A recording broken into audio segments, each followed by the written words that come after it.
You'd better have read the chapter before clicking on this video. You won't understand anything if you don't read it. And it's no fun being confused. Confusion can hurt your brain, kids. Okay, without further ado, enjoy the show!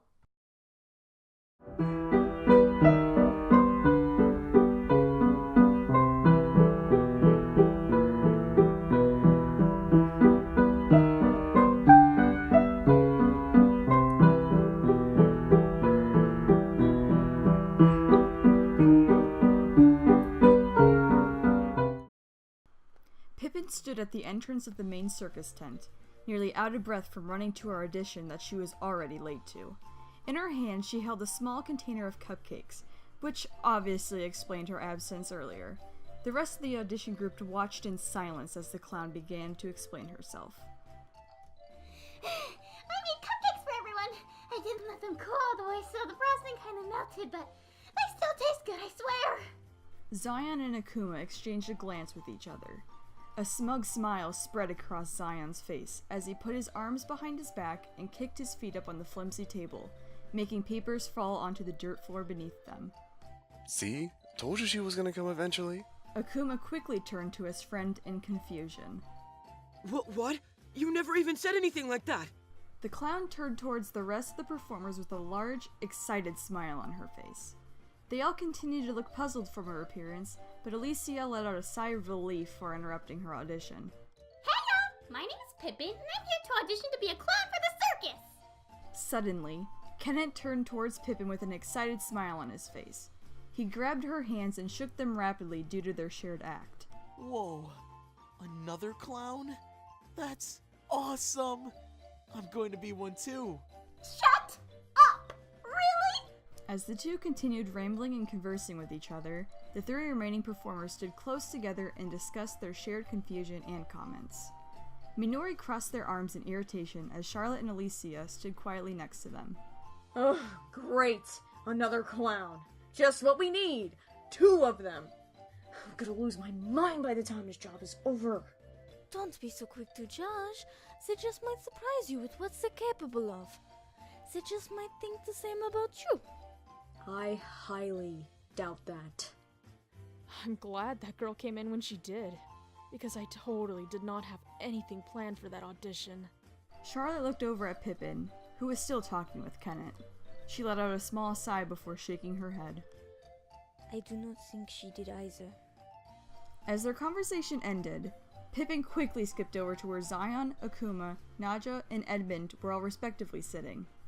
With a swift movement, the clown slammed the container of cupcakes on the table, nearly making Akuma jump out of his seat. Well, I hope I'm not too late. I brought cupcakes to make up for it. Edmund narrowed his eyes as he continued writing comments on a piece of paper. Isn't that just great? The others quickly dismissed Edmund's irritated comment by giving Pippin praise, mostly for her just showing up in the first place. Thanks, Pippin! Thank you, Pippin. You're just as nice as I remember you when you were just a little girl. Both Zion and Akuma grabbed a cupcake from Pippin's container. Zion almost inhaled the whole cupcake in a blink of an eye, but his expression turned to disgust as he shook his head violently. Akuma took one bite of his cupcake before looking over at Zion, quickly realizing and understanding his friend's reaction to Pippin's baking. Don't do it, man.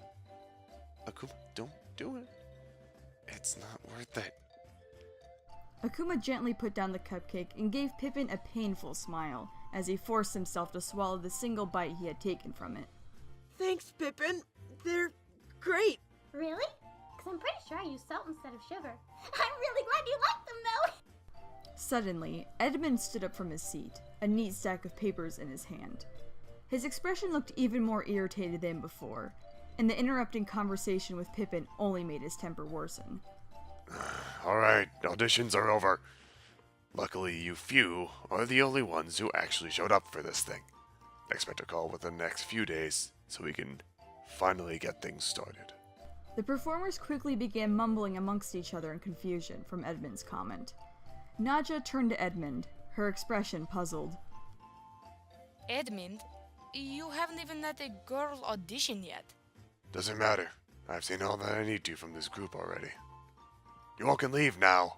As Minori, Charlotte, Alicia, and Kenneth left the main tent, Pippin stood in front of the table and rocked herself on her heels awkwardly as she waited a response from her judges. So, I got the job, right? It didn't take very long for Edmund to respond to the girl. Sure. Now go home. Pippin gave a large smile to all of them before spinning around and skipping out of the tent. As the afternoon wasted away, Akuma found himself the only one remaining at the circus grounds. As the young ringleader sat on the grassy hill watching the sunset over the countryside, thoughts crowded his mind about the future of his dream. I guess I was still in disbelief from the circus actually becoming a reality.